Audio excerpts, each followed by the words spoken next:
রাঙা তো বারবার দরজা ধাক্কাতে থাকে। এদিকে বৃন্দা অবিনাশের ছদ্মবেশ নিয়েছে, কিন্তু মাঝরাতে ইঁদুর তার ফলস্টুল নিয়ে চলে যাওয়ায় সে ফলস্টুল কিছুতেই খুঁজে পাচ্ছিল না। এদিকে রাঙা এত জোরে জোরে ডাকতে থাকে, বৃন্দা ভয় পেয়ে গেছিল। ঠিক তখনই একজন সিকিউরিটি এসে রাঙাকে বলে, এখানে কি হচ্ছে? তখন রাঙা বলে, আরে আমি সেই কখন থেকে এসছি, তোরা কেউ তো দরজা খুলছিলিস না। এদিকে এই অবিনাশটাকে এতবার করে ডাকছি, কোনো সাড়া শব্দ পাচ্ছি না। আমি জানি ও কানে শুনতে পাই, কিন্তু ও কথা বলতে পারে না, কিন্তু ও কোনো আওয়াজ দিচ্ছে না। কিছু কি হয়েছে নাকি? এরই মধ্যে বৃন্দা বেরিয়ে চলে আসে। অপরদিকে সভ্য সোশ্যাল মিডিয়াতে যে ভিডিওটা পোস্ট করেছিল সেটা দেখে বাড়ির সকলে অবাক হয়ে যায়। একলব্য বলে, আচ্ছা বরদাস, তুই কি সত্যি বড় বৌদির নামে অতগুলো টাকা ফিক্সড করেছিলিস? সভ্য বলে, আরে না না, একাডেমিতে যাওয়ার আগে আমাকে তো রাঙ্গা এই ভিডিওটা বানাতে বলল। প্রমিতা বলে, তার মানে রাঙা বৃন্দাকে টাকার লোভ দেখিয়ে এই বাড়িতে আনার চেষ্টা করছে। পাঞ্চালি বলে, হ্যাঁ, এর মানে রাঙার নিশ্চয়ই মাথায় কোনো বুদ্ধি খেলছে। সভ্য বলে, হ্যাঁ মা, একটা চেষ্টা তো করাই যায়, যদিও এই টোপ দেখে আসে বাড়িতে ফিরে। অপরদিকে রাঙার সামনে তো বৃন্দা দাঁড়িয়ে থাকে। আসলে বৃন্দা চুলের জটটা খুঁজে পেয়ে গেছিল, কিন্তু রাঙা বৃন্দাকে বারে বারে সন্দেহ করতে থাকে। তারপরেও রাঙা বলে, আমি এতবার করে ডাকলাম, তুই কোনো শব্দ করছিলিস না কেন? বৃন্দা আকারে ইঙ্গিতে বুঝিয়ে দেয় যে সে ঘুমিয়ে পড়েছিল, কিন্তু রাঙা বৃন্দাকে বারে বারে সন্দেহ চোখে দেখে।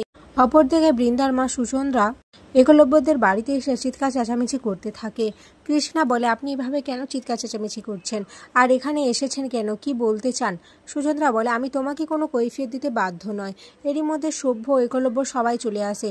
সভ্যকে দেখে সুচন্দ্রা বলে, এই যে তুমি যে পোস্ট করলে 10 লক্ষ টাকা তুমি নাকি আমার মেয়ের নামে ফিক্সড ডিপোজিট করেছো, কই কাগজ কোথায়, আমাকে দেখাও, আমি দেখতে চাই।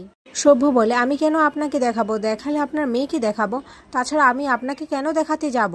একলব্য বলে, হ্যাঁ ঠিক তো, বড়দা বড় বৌদির জন্য এই টাকাটা ডিপোজিট করেছে, তাহলে আপনি কেন দেখতে চাইছেন? আচ্ছা 1 মিনিট, আপনার সাথে নিশ্চয়ই বড় বৌদির যোগাযোগ রয়েছে, ওই নিশ্চয়ই ভিডিওটা দেখার পর আপনাকে বলেছে এখানে আসতে, তাই তো? আচ্ছা, আপনি তাহলে আমাদের মিথ্যে কথা কেন বলছেন? কোথায় বড় বৌদি? আমরা যে তাকে এত হন্যে হয়ে খুঁজছি, সেই খবর আপনি রেখেছেন? কেন বেকার বেকার আমাদেরকে ঝামেলার মধ্যে টানছেন বলুন তো? সুচন্দ্রা তো কোনো প্রশ্নের উত্তর দিতেই পারে না। সবাই মিলে সুচন্দ্রাকে ঘিরে ধরো, কিন্তু সুচন্দ্রা চুপ থাকে, সে কিছু বলতে পারে না। সে ভাবতে থাকে কিভাবে বৃন্দা তাকে ভিডিওটা আসলেই দেখে বলেছে এভাবে কথা বলতে এই বোস বাড়িতে। সুচন্দ্রা কিছু বলতে না পারলে মানে মানে ওখান থেকে পালিয়ে যায়। এদিকে একলব্য রাঙাকে ফোন করে জিজ্ঞেস করে তার মাথায় কি প্ল্যান চলছে, সে কেন সভ্যকে এরকম একটা ভিডিও পোস্ট করতে বলেছে। রাঙা বলে, আমি দেখতে চেয়েছিলাম বড় বৌদির সাথে তার মায়ের কোনো যোগাযোগ আছে নাকি। এইটা দেখে প্রমাণ হয়ে গেল যে বড় বৌদির সাথে তার মায়ের যোগাযোগ রয়েছে।